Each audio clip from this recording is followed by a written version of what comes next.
so many over-concerned adults imposed their wisdom on us and said, set a clear goal, both long-term and short-term. Quantify them and take home salaries. And then see where you are in the success ladder, say 5 years down the line or 1 year down the line, and so on. No more, like, without blaming them or without being disrespectful to our elders, we realized that whatever they said there was a value in it, and a great value in it. But while they all asked us to set goals, nobody asked us to have a vision of life. And while they most zealously sold their dreams to us, nobody even had the time or patience to ask us our dreams, or to ask what we would love to do. Nobody, for example, said, you're a unique creation, as unique as a thumb impression that resembles none other. No matter what the rest of the world likes to do, you define your likes and preferences. And finally, no one said, go confidently in the direction of your dreams. Live the life that you want to live. But we are really fortunate that we had an exception, and that is our father, who is more our friend and our guru. As a policy, he would never even ask us our marks in the exams. All he would say is, if you're happy with your performance, then it's great. I mean, be proud of it. But if not, then you better do something about it. I mean, this is your decision, and you have to make it the right way. A great believer of value of self-awareness, and he would just ask us 2 questions before we set ourselves on course of self-discovery. First, what things you like most now? And second, what kind of a person do you want to be? And then he would simply say, what are you afraid of? Go see what you love doing most and be what you want to be.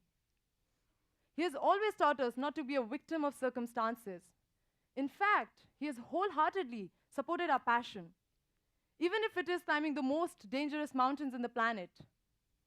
But we learned that passion backed by commitment invariably leads to excellence and greater happiness. Now, just to take you all through a brief video of the journeys that we have so far embarked upon.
By now, most of you would have made out as to where does our passion lie.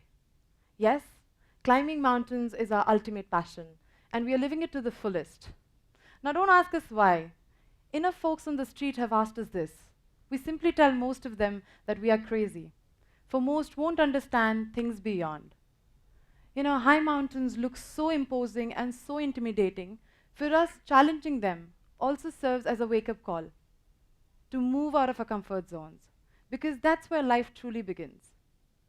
It's one thing to face domestic, financial, and professional ups and downs, but quite another to face physically dangerous situations involving decisions based on life and death with potentially life-threatening consequences. Many have also asked us, how do you feel to stand on top of the world? Well, at first we felt that our life had expanded to encompass the whole world. As with all high risks, extreme adventures, serious mountaineering gives a thrill and a sense of accomplishment that is rarely matched. And as a sport that is traditionally a male forte, demanding extreme physical and mental robustness, the attended feeling of a high is truly out of the world. Can you imagine the intensity of feeling and experience when we had to walk past dozens of dead bodies, including one from our own expedition on our way to Everest summit, with absolute uncertainty about our own fate?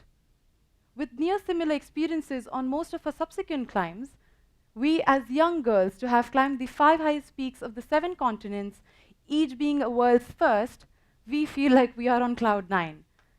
And you know what? Life has taught us that mountaineering has taught us that life shrinks or expands in proportion to one's courage. The courage to cross the barriers in our minds, to cross the mountains in our hearts.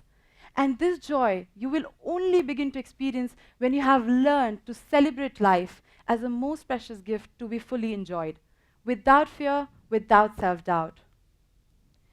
We believe that our passion for just thrill is just that, thrill. But if we want to make this thrill lifelong, self-sustaining, self-nurturing, then we need to link this thrill with a bigger goal, with a bigger mission, with a bigger cause. And that's exactly what we are doing.